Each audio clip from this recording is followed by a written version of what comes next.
بله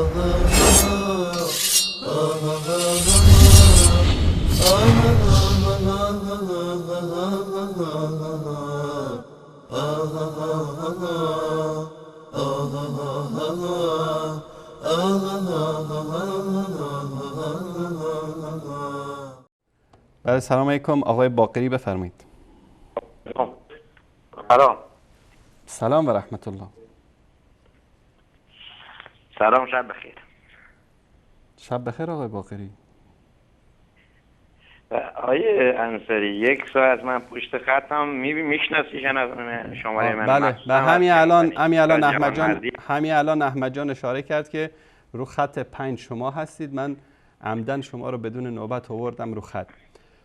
آقای باقری برادر بزرگوار، آقای باقری برادر بزرگوار، آقای باقری، آقای باقری، آقای باقری، آقای باقری، آقای باقری برادر عزیز سلام دادید. وقت زیاد نگیرید چون که بینندگان زیادی پشت خط هستن. خواهش میکنم در مورد دروغ آیت الله قزوینی که از کتاب منهاج السنه و هفته گذشته شما اومدید و سر و صدا راه انداختید و اینطوری بدون خداحافظی رفتید. امیدوارم که این هفته من به شما وقت میدم. نه به خدا، من گوش کن آقای باقری، از این تهمت‌های لایت چسبک به ما نمیچسبه. آقای باقری، آقای باقری، اگه من بخوام آقای باقری، زنگ میزنم. آقای باقری، آقای باقری، شما که دیگه ما رو میشناسید. ما اینجا 16 خط هست و من بدون این که بدونم پشت خط کی هست همینجا داخل استودیو مستقیما وصل میکنم و هیچ کس رو هم به خاطر بحث علمی و به خاطر که مؤدب صحبت بکنه ما تماسش رو قطع نکردیم. کسی که توهین بکنه، اهانت بکنه، آره. آقای باقری برادر بزرگوار، من از جناب شما خواهش میکنم، الان احمد جان تایمر میگذاره، من 5 دقیقه به شما وقت میدم. در این 5 دقیقه شما بده من صحبت کنم 1 دقیقه بعدش. نه خواهش میکنم. اینجا شما عادتتون است آقای باقری، آقای باقری برادر عزیز، آقای باقری مستقیم ببینید شما، ببینید آقای باقری، آقای باقری، آقای باقری برادر بزرگوار، ببینید شما میایید به جای اینکه برید رو اصل موضوع مسئله رو شخصی میکنید، توهین، اهانت، فلان حرفای بی ربط میزنید. آقای باقری شما یک دبیر هستید، معلم هستید، آدمی که باید فرهنگی هست، معلم هست، باید بدون این چیزا رو. من الان خیلی مؤدبانه محترمانه از جناب آقای حسن باقری برادر بزرگوار، استاد حسن باقری دبیر، ایشون دبیر هستند در وزارت آموزش پرورش ایران، از ایشون خواهش میکنم که من 5 دقیقه به شما وقت میدم، مستقیم برید رو اصل موضوع، قضیه اصل مذاهب که آقای قزوینی گفته که ابن تیمیه در کتاب منهاج السنه جلد 6 صفحه 301 آورده که اصل مذاهب اهل سنت حنفی و شافعی، مالکی و حنبلی اینا رؤوسشون کافر و زندیق هستن. 1 2 3 استارت شد. بفرمایید. بسم الله الرحمن الرحیم. تو این 5 دقیقه اگه من نتونستم دفاع کنم بینندگان عزیز هر چی خواستیم بگیم، ولی آقای انصاری حق نداره در وسط حرف من بپره. فوق آخرش میگه شما دارید از موضوع خارج میشید. خب بینندگان قضاوت کنن. اصلا من از شرق و غرب بگم. شما الان 1 ساعت برنامه گذاشتی، اون روز هم صدای منو قطع کردی. من بعدا در تکرار دیدم اصلا صدای من قطع بود، فقط همون 2 دقیقه رو گذاشتی، بقیه‌اش صدای من قطع بود. این ناجوان مردانیه. یا آقای انصاری 1 دقیقه شما صحبت کن، 1 دقیقه من، یا کل 5 دقیقه من اجازه بده من صحبت کنم. فوق آخرش میگن که آقا دفاع نکرده. بالاتر از این که نداریم. و بعد که من قطع کردم آقا وزارت جمهوری اسلامی چنین آدمی را گذاشته دبیر. شما منم میگم وزارت فلان عربستان چنین آدم پارچه فروشی رو گذاشته رئیس یه شبکه. این حرفا چیه عزیز من؟ یا بحث علمی مؤدبانه میکنیم. و بنده به شما عرض کردم در زمانی که من تماس میگیرم، حداقل در موقع تماس من به حضرت آیت الله امام خامنه ای، به حضرت پروفسور آقای دکتر قزوینی و بقیه شیعه، کوچکترین توهینی نباید بکنی. این خواسته زیادیه. اگر منم توهین کردم، من که به شما اون دفعه گفتم ابوبکر بغدادی، شما گفتی آیت الله فلان، نگو، پنج نزن تا کلوخ نخوری. درست است یا نه؟ و اما امروز شما یه بار صحبتی الان کردی، من این جوابش 30 ثانیه میدم، جواب بحث بعدیتون میدم. جناب آقای انصاری شما آمدی فرمودی که آقا هر کس، این حدیث شیعه است درست هم هست، حدیث سنی هم هست، به پیغمبر اسلام دروغ ببندد مرتد، کافر، زندیق، فلان فلانه. من نمیگم این چیزی که شما میگید این مصداقشه، ولی شما برای من یک سند بیاور که جناب ابوبکر گفت که انبیا اسم باقی نمیگذارن. یک سند، ایشون خودش فقط روایت کرده. مرد باش، جگر داشته باش، یک سند برای من بیار صحیح که غیر از ابوبکر کسی اینو گفته باشه. آیا حرف شما درباره مرتد بودن من شیعه و مرتد بودن کتب شیعه و علامه کلینی و مجلسی و آیت الله قزوینی و غیرهم درست هست؟ و خدای نکرده نعوذ بالله مرتد بودن آقای ابوبکر هم میگی یک نفر گفته، این حدیثتون متواتره؟ این حدیثتون اصلا صحیحه که گفته انبیا ارث باقی نمیگذارن؟ و اما درباره جواب آیت الله قزوینی، بسم الله الرحمن الرحیم 30 ثانیه قول حضرت قرائتی، آقای انصاری که اون دفعه جواب ندادی و بعدش فحاشی کردی، آیا در کتاب جناب آقای ابن تیمیه اومده که همه اشعری و ماتریدی و همه مذاهب و مقلدون کافر هستند یا نیستند؟ لطف بفرمایید به این سوال من جواب بدید. 1 دقیقه بعد در خدمتتون هستم. بقیه وقتم مال تو، خوش باش. آقای باقری، جانم. اول اینکه شما به اون حرفی که ما در موردش صحبت کردیم، قضیه دروغی که آیت الله قزوینی در مورد مذاهب اهل سنت گفت، پاسخ ندادید. و من یقین 100% دارم آقای باقری که نه شما و نه بزرگتر از شما، اگر همه حوزه علمی قوم جمع بشن، نمیتونن از این دروغ دفاع بکنن، چون که دروغ است و نیست در کتاب منهج السنه، این حرفی که ایشون تهمت زده. ثانیاً آنچه که شما الان فرمودید، من نمیگم دروغ است، میگم که شما اشتباه میکنید. بفرمایید بخونید در کجا گفته این حرف رو. آقای انصاری، شما خوب میدونی من چی میگم، فقط شما یک جمله به من بگو این هست یا نیست در کتب ابن تیمیه. شما گفتید که بلد نیستم. شما میگید که ابن تیمیه گفته که مذاهب اهل سنت، شما بگو هست یا نیست. نیست. این چیزی که شما میگید نیست. این چیزی که ماتریدی و مذاهب و مقلدون اینا کافرن در کتاب ابن تیمیه نیست. درسته؟ مقلدین کافرن، مذاهب کافرن، نیست. ماتریدی کافرن، اشعری کافرن، اینا نیست. نه، ماتریدی و اشعری بحث جداست. مقلدین و مذاهب رو چرا بهش چسبوندید؟ تو فرق میکنه آقا. قبلا همه اهل سنت یا اشعری بودن. آقای باقری، الان من از شما خواستم، آقای باقری، بحث علمی میخواید؟ شما به اصطلاح دبیر هستید، آدم عالم، فهمیده، دانشمند، و به اصطلاح پای صحبت جناب آیت الله قزوینی هم کسب فیض کردید. شما بفرمایید همین چیزی که فرمودید که ابن تیمیه گفته که مقلدین و اهل مذاهب کافر هستند و اشعریه و ماتریدی، همین رو بخونید از کتاب منهاج السنه. در کجا گفته؟ اشکال نداره، من میخونم. من براتون میخونم. پس شما فرمودید چنین چیزی نیست. اگر من ثابت کردم، همینجوری که هر روز میگی فلانی دروغگو، آیا شما خودت میگی اینجان محمد انصاری من توهین نمیکنم، خودت بگی بنده کذاب و دروغگو هستم. اگر که عکس این ثابت شد، شما حاضرید؟ اگر عکس این ثابت شد، شما حاضرید همین حرفو بزنید؟ آقای انصاری قطع کردی که؟ نه، قطع نکردم، صداتون داره پخش میشه. قطع کردی آقای انصاری. آقای باقری، اگر عکس این ثابت شد، شما حاضرین همین حرف رو بزنید؟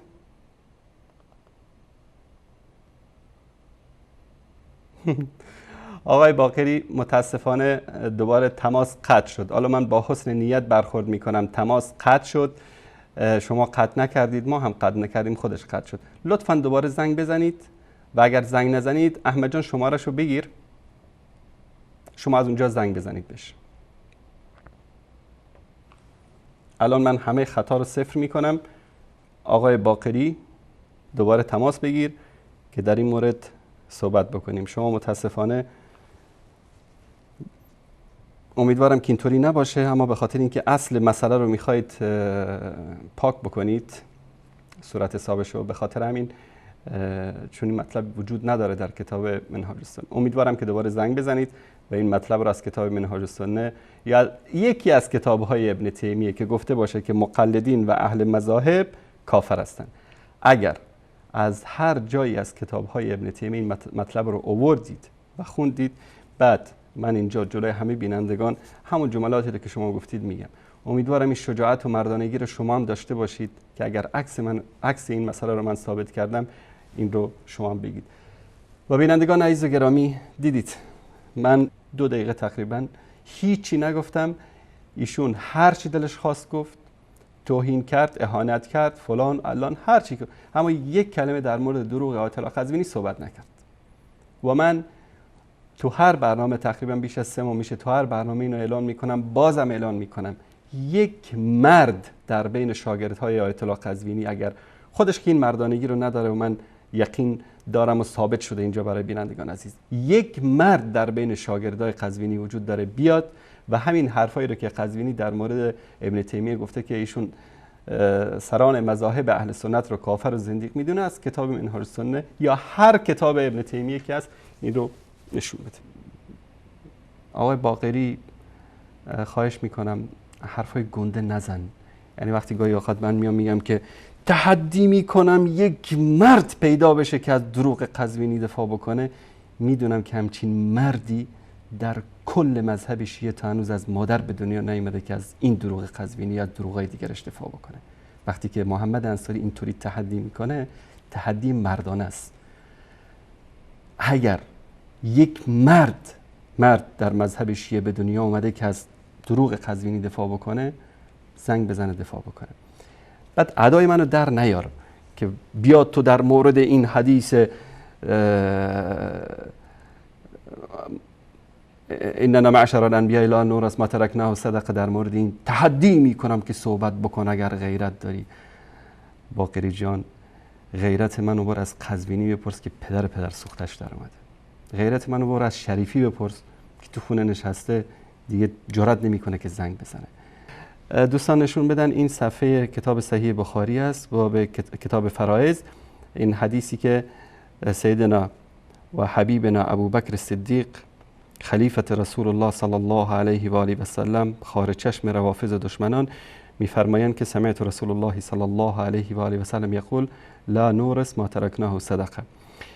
این روایت در اینجا گفتن که شما این رو ثابت بکنید. من اصلا به این حدیثی که اینجا در کتاب اهل سنت هست اصلا هیچ کاری باش ندارم. نیازی هم ندارم که برای تو ثابت بکنم این صحیح هست یا نیست. ما قبولش داریم، حدیث صحیح هست. تو که قبول نداری بخاری رو، الان من برات ثابت میکنم که کیف بکنی.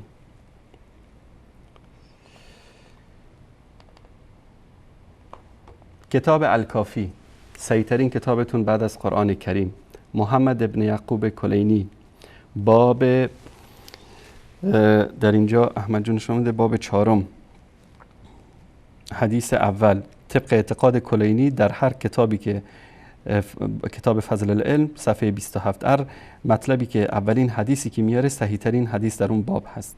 در اینجا از ابی عبدالله امام جعفر صادق قال رسول الله صلی الله علیه و سلم، روایت طولانی است، در آخرش ان الانبیاء لم یورثوا دینارا ولا درهما، انبیا دینار و درهم به ارث نمیگذارن، ولکن ورثوا علم فمن اخذ منه اخذ بحظ وافر.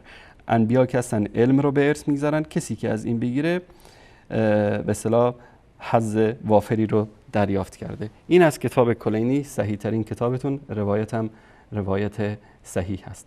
اگر صحیح نیست میتونید تماس بگیرید و غیرش رو ثابت بکنید. تشکر میکنم احمد جان. روایت بعدی در کتاب البرهان فی تفسیر قرآن از هاشم بهرانی صفحه 15، روایت 10 از ابی عبدالله ان الانبیاء لم یورثوا درهما ولا دینارا انما ورثوا الاحادیث من احادیث فمن اخذ بشیء منها فقد اخذ بحظ وافر. انبیا درهم و دیناری به ارث نمیگذارند بلکه احادیثشون رو به ارث میگذارند. از ابو عبدالله امام جعفر صادق، روایت 10 صفحه 15 فی فضل علم والمتعلم البرهان فی تفسیر القرآن. تشکر احمد جان. کیف کردی آقای باقری. سومیشو بگیر. الحکومة الإسلامية الإمام المجاهد سيد روح الله الخميني كشف الله سره وعليه لعنة الله والملائكة والناس أجمعين. صفحه 93 در روایت ابی عبدالله قال رسول الله ان الانبیاء لم یورثوا دینارا ولا درهما ولكن ورثوا العلم. همین روایت رو در اینجا آورده. خط سوم میفرمایند که بله. آقای باقری.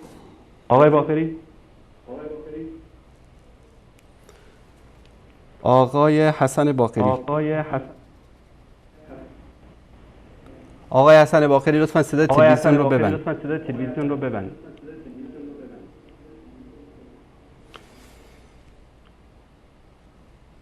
ایشون رو خط هست هر موقعی که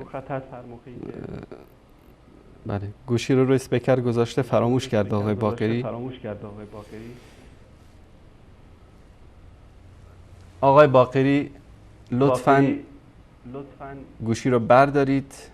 شما روی خط هستید و من دوست دارم که از دروغ آیت الله قزوینی دفاع بکنید طبق ادعایی که کردید. واقعا متاسفم.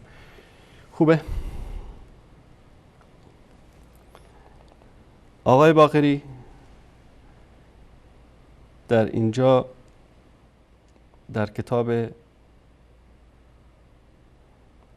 یک مطلب خیلی جالب خدمت شما عزیزان نشون بدم. اینا داد میزنن که ابوبکر گفت که ما انبیا چیزی به ارث نمیگذاریم، چیزی که به ارث بگذاریم صدقه است و فلان است و علان است. این کتاب کافی. احمد جان نشون بده. در صفحه 83 باب 68 علی ابن ابراهیم روایت میکنه از ابی جعفر امام محمد باقر قال ایشون فرمودن النساء لا يرثن من الارض ولا من العقار شيئا. زنها از زمین و از عقار یعنی جای مسکونی خونه ساختمان چیزی رو به ارث نمیبرن. احمد جان نشون بده. اینا داد میزنن که فدک ارث فاطمه رضی الله تعالی عنها بوده. خودشون در کتاب کافی در بابی است که ان النساء لا يرثن من العقار شيئا که زنها از زمین و خونه چیزی به ارث نمیبرن. این فقه شیعه است. باب در این مورد زده، باب 67 کتاب کافی، که امام محمد باقر میگه که زنها از زمین و از عقار یا جای مسکونی خونه این جایداد چیزی رو به ارث نمیبرن، برخلاف اهل سنت، برخلاف عموم مسلمان ها. این باب زده در این مورد در کتاب کافی. چرا میاد علیکی ادعا میکنید که یعنی فاطمه رضی الله تعالی عنها از عقار و از زمین چیزی به ارث میبره، اما در فقه شما این چیز نیست. آقای باقری سلام و رحمت الله. آقای انصاری من چند بار زنگ زدم، منم قطع نکردم، حالا انشالله که شما هم قطع نکردید. هر موقعی که زنگ زدید آقای باقری مستقیما از کنترل وصل شدید. الان شما رو من تقریبا 3 دقیقه اجازه دادم صحبت بکنید بدون تقطیع، یک کلمه من حرف نزدم، هرچی هم دلت خواست گفتید. 1 دقیقه حالا اجازه بده. آقای باقری خواهش میکنم، الان دیگه نوبت من است. من الان به شما وقت میدم که در مورد کتاب منهاج السنه که گفتید در اونجا گفته که ابن تیمیه که مقلدین و اهل مذاهب کافر هستند، بفرمایید در کجا متن عربیشو بخونید. بسم الله الرحمن الرحیم. المجموع الفتاوی ابن تیمیه جلد 4 صفحه 106. این که من دارم، حالا میخونم. شما میدونم جلوت هست، میدونی من چی میخوام بگم. و من قال انا شافعی و شر اشعری الاعتقاد قلنا له هذا من الازداد لا بل من الارتداد. هر کس بگوید من در فقه شافعی هستم و از نظر کلامی اشعری هستم، اینها ممکن نیست. اعتقادی و ضد هم هستند. اعتقاد بلکه اعتقادی. هر کس این اعتقادی داشته باشه مرتد است. مجموع فتاوای ابن تیمیه. شافعی ها همشون الان تمام شافعی ها طبق نظر ابن تیمیه مرتدن. چرا؟ چون هم شافعی ها از نظر فقهی شافعی هستند ولی از نظر کلامی چی هستند؟ یا اشعری هستند یا ماتریدی یا اهل حدیث یا هرچی.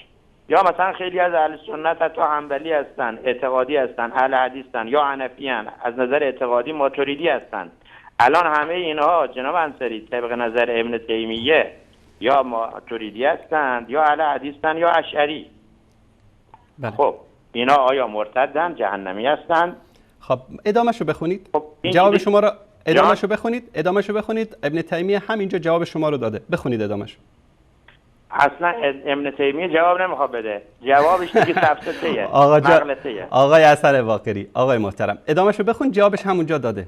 ادامهشو بخون. آقای محمد انصاری شما همین جواب بده. جواب برادر عزیز بزرگوار، ادامهشو بخون. جوابش همونجا داده. خب ادامهش چی گفته؟ بفرمایید. ادامهش گفته ما منظور اون کسی هستی که ماتریدی یعنی چی؟ اشعری یعنی چی؟ نه اینو میخوای بگی؟ نه دیگه. نه اینو نگفته. آقای محترم، آقای باقری. آقای انصاری شما ماتریدی هستی یا اشعری خودت؟ من مسلمان محمدی. خدا خیر. نه یا ماتریدی هستی یا اشعری یا سنی یا وهابی؟ نه ماتریدی هستم نه اشعری. نه اشعری. من حرف ابن تیمیه رم در اینجا 100% بلکه میلیون درصد تایید میکنم. الان من از شما یک سوال میپرسم آقای باقری. آقای باقری بحث عوض نکن.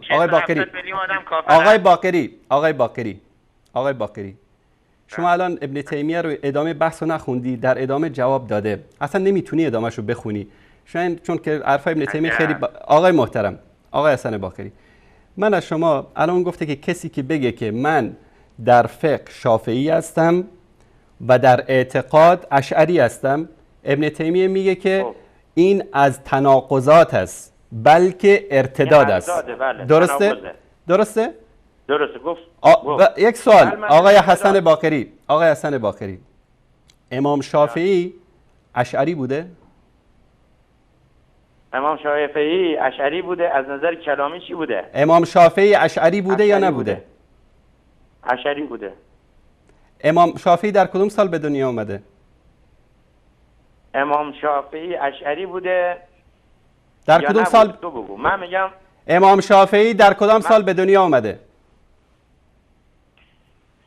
امام شافعی در کدوم سال به دنیا آمده؟ سال 150. نمیدونم. 148. 150. خب ابوالحسن اشعری در کدام سال به دنیا آمده؟ شما میگه اشعری مثلا 30 سال بود. نه آقای باقری جواب من رو بده. آقای باقری ابوالحسن اشعری در کدام سال به دنیا آمده؟ شما بفرما. 260. 61. 260. خب میخوای بگی 100 سال فاصله شد. 100 سال فاصله. الان امام شافعی و امام ابو حنیفه و امام احمد و امام مالک همه اینها کتاب در باب عقیده دارن. متوجه هستی؟ مثلا در مذهب احناف کتاب فقه اکبر هست در باب اعتقاد، کتاب عقیده طحاویه هست در باب اعتقاد. الان یک انسان احمقی بیاد بگه که من حنفی هستم در فقه، در اعتقاد ماتریدی هستم، به اون میگیم آقا جان تو عقل داری، شعور داری. امام ابو حنیفه در سال 80 به دنیا آمده.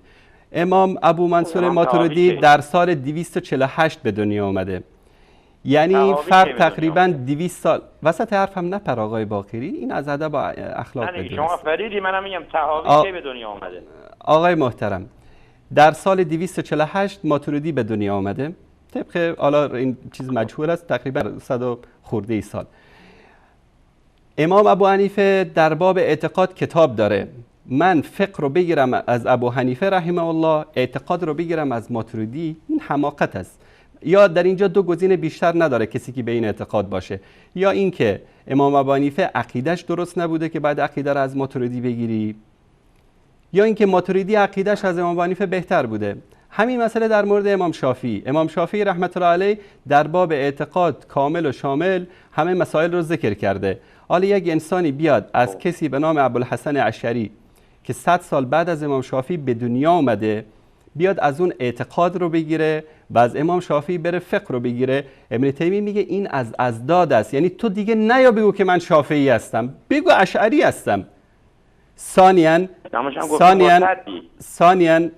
آقای باقری، ثانیاً این ضربه مهلک رو هم بگیر از من که امام ابوالحسن اشعری در ابتدا اعتقاداتی داشت، بعداً اعتقاداتی داشت، قبل از وفاتش کتاب مقالات رو نوشت و عقیده امام ابوالحسن اشعری دقیقاً مثل عقیده امام شافعی است. قبل از وفاتشون ایشون همه اشتباهاتی که در باب عقیده داشت تصحیح کرد. منم میگم، هر عالم اهل سنت هم میگه که ما اعتقادمون رو از قرآن و سنت میگیریم، نه از ابو منصور ماتریدی و نه از ابوالحسن اشعری. تمام شد؟ خب پس بله آیه انصاری خیلی جالب شد. جواب اصلا خودت معرکه دادی. جواب معرکه دادم. آقای باقری ببینید شما یک بار بحث عوض کردی، الان تقریبا چند دقیقه است داری رو بحث دیگری صحبت میکنی. آقای محترم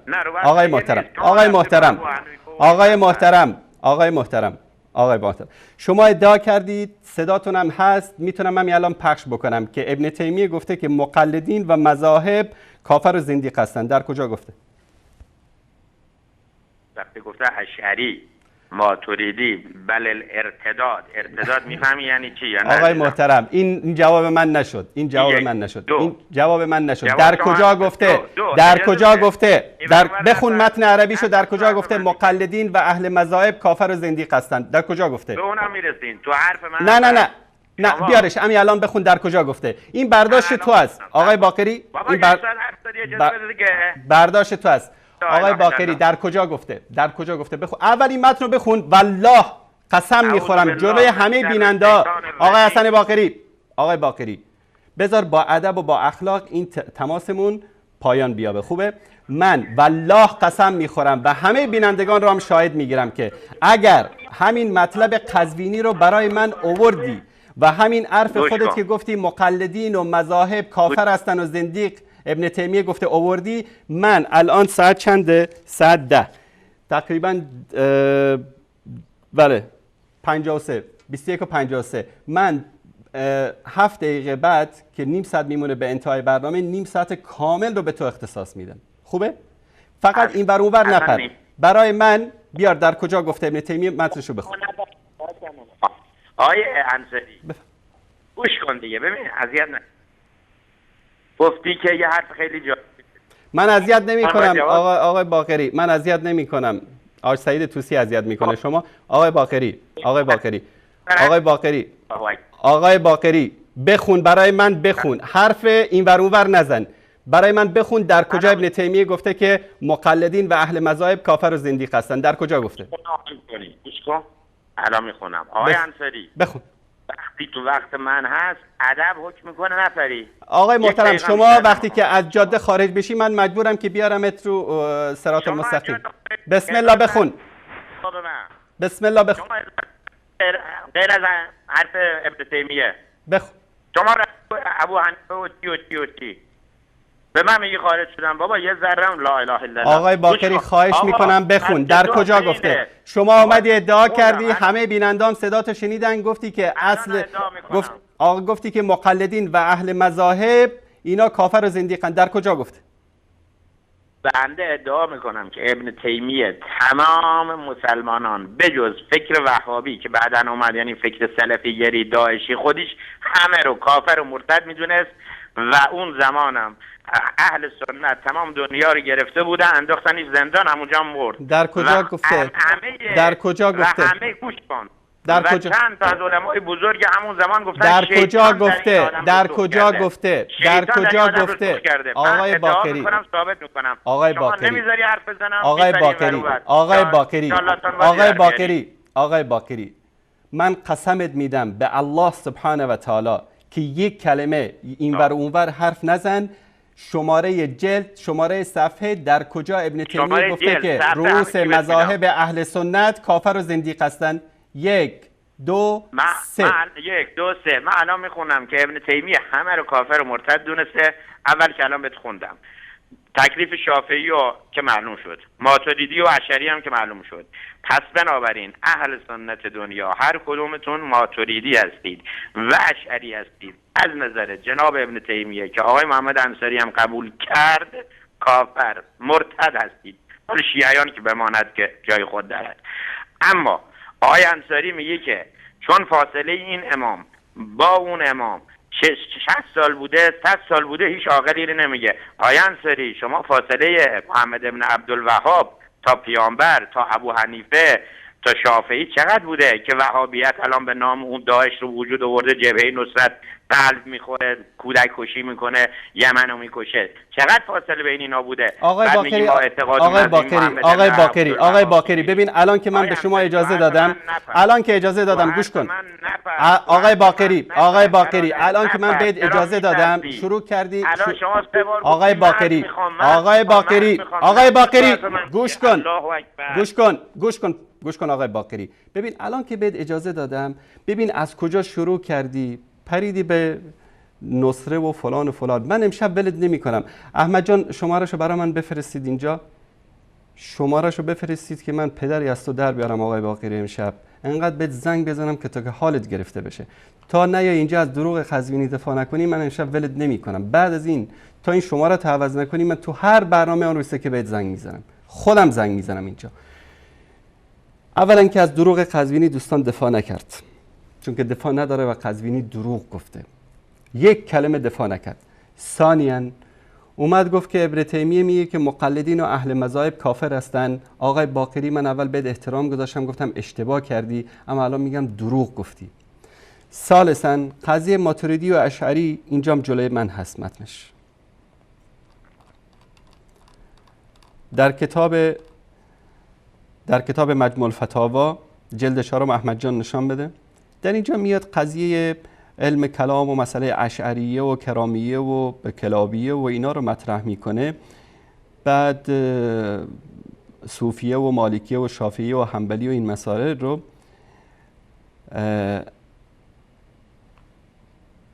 بله. در اینجا هم علمای شافعی و حنبلی و مالکی و حنفی اینا هیچ کدومشون ماتریدی و اشعری نبودن. نه امام ابو حنیفه ماتریدی بوده، نه امام ابو احمد ماتریدی بوده، نه امام ابو یوسف ماتریدی بوده، هیچ کدوم از اینا ماتریدی نبودن. از شاگردان امام شافعی و خودش اینا هیچ کدومشون اشعری نبودن. اینجا که من گفتم ادامهشو بخون که شما فرار کردی نخوندی، اینجا اینو ذکر میکنه. بفهم الان. میگه که کسی که بگه که من شافعی مذهب هستم و در عقیدم معتزلی هستم، کسی بگه که من شافعی مذهب هستم و در اعتقاد اشعری هستم، میگیم که این از تناقضات است، بلکه از ارتداد است. چرا که شافعی اشعری الاعتقاد نبوده. اذ لم یکن الشافعی و اشعری الاعتقاد. امام شافعی اشعری نبوده. حالا بعد از اون کسی اومده گفته که من شافعی هستم و اشعری. این برمیگرده به خودش. پس این شافعی نیست، اشعری است. نباید بگه شافعی است. حرف ابن تیمیه اینه، حرف عاقلانه و منطقی است که این امثال شما درک نمی کنید این چیزها رو. آقای باقری حتی گنده ترت هم درک نمی کنه اینا. میگه که به خاطر اینکه شافعی اشعری نبوده و کسی که بیاد بگه که من حنبلی هستم در فروع، معتزلی هستم در اصول، به او میگیم که تو گمراه شدی از راه راست. به خاطر اینکه احمد معتزلی در دین و اجتهاد نبوده. و همچنین در مورد مالکیه که قضیه اشعری و همین مسائل کلا اینجا همه رو توضیح میده که چرا این حرف رو زده. واقعا حرفی است که حرف منطقی و عاقلانه است. در اینجا کلا این چیزی که من تیره کردم همه اینو میاد توضیح میده. و اصحاب مذاهب که مذاهب اربعه اهل سنت باشه، هیچ کدوم از ائمه این مذاهب و شاگردان این ائمه بزرگوار نه ماتریدی بودن، نه به اصطلاح اشعری بودن. حتی خود امام ابوالحسن اشعری هم در آخر عمر برگشت به اعتقادات امام شافعی رحمت الله علیه. تا یک عده که تعصب دارن تا امروز میان میگن که ما ماتریدی هستیم و از این چیزمون هم دست بر نمیداریم، ما به اصطلاح اشعری هستیم و از این اعتقادمون دست بر نمیداریم. این دیگه از تعصب و جهالت است. با انسان متعصب و جاهل شما دیگه اصلا نمیشه باش بحث کرد. تعصب چشم انسانو کور میکنه و ما اینجا بنابراین نداریم که بگیم والله فقط شیعه هستن، گمراه هستن. هر کسی که متعصب باشه، جاهل باشه، همین اعتقادات خرافی رو داشته باشه، ما بهش میگیم که این آدم از راه راست گمراه شده. دوستان عزیز، همونطوری که مشاهده کردید آقای باقری از دروغ قزوینی دفاع نکرد، ادامه بحث ابن تیمیه رو نخوند، مقلدین و مذاهب رو گفت ابن تیمیه کافر میدونه، این رو از کتاب‌های ابن تیمیه نیاورد که بخونه و دروغ‌های دیگری که در مورد لانورس هم هیچ چیزی نکرد، در حالی که من از سندهای دیگری هم داشتم که در اینجا میتونستم که خدمت ایشون نشون بدم. قضیه ارث نبردن زمین. یک چیز دیگه هم نشون بدم در این کتاب، از سنن تاریخی فی القرآن، سید محمد باقر الصدر، این هم در صفحه 188: این معاشر الانبیاء لا نورث ذهبا ولا فضة ولا عقارا. ما انبیا به ارث نمیگذاریم طلا، نقره و زمین خونه به ارث نمیگذاریم. انما نورث العلم، بلکه این علم است که به ارث میگذاریم. آقای باقری، اینم خدمت شما. دیگه حواست باشه که با من از این تحدی‌های تو خالی نکنیم. ما سعی میکنیم یک تماسی بگیریم با آقای باقری.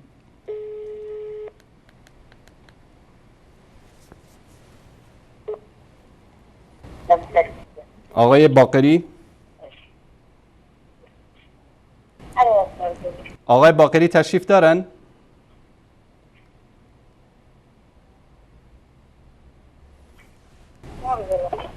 آقای باقری،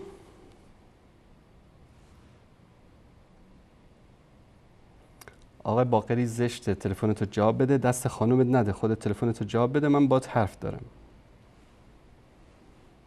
شماره مشترک مورد نظر در شبکه موجود نمی باشد. The called number is not valid.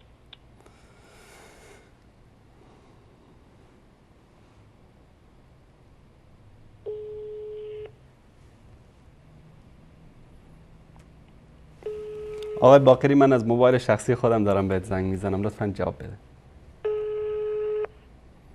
جناب آقای باقری، میدونم که شما دارید تلویزیون نگاه میکنید، لطفاً تلفن رو جواب بده. شما قرار بود در مورد دروغ قزوینی صحبت بکنید. دوستان عزیز، شماره آقای باقری است، داره تلفن زنگ میزنه اما ایشون جواب نمیده. 4 شماره آخرش هم 3489. جناب آقای حسن باقری. آقای حسن باقری، لطفاً تلفنتون رو بردارید، صحبت ما تمام نشده. شما اومدید اینجا ما رو متهم کردید که شما تماس ما رو قطع میکنید. شماره مشترک مورد نظر در شبکه موجود نمی باشد. The called number is not valid. به هر صورت یک بار دیگه برای آخرین بار ما تماس میگیریم. شماره مشترک مورد نظر در شبکه موجود نمی باشد. آقای باقری، از این بازی ها مردم بلدن، یعنی شما فکر نکن که شما میخوای سرکی کلا بگذاری. شماره مشترک مورد نظر در شبکه موجود نمی باشد.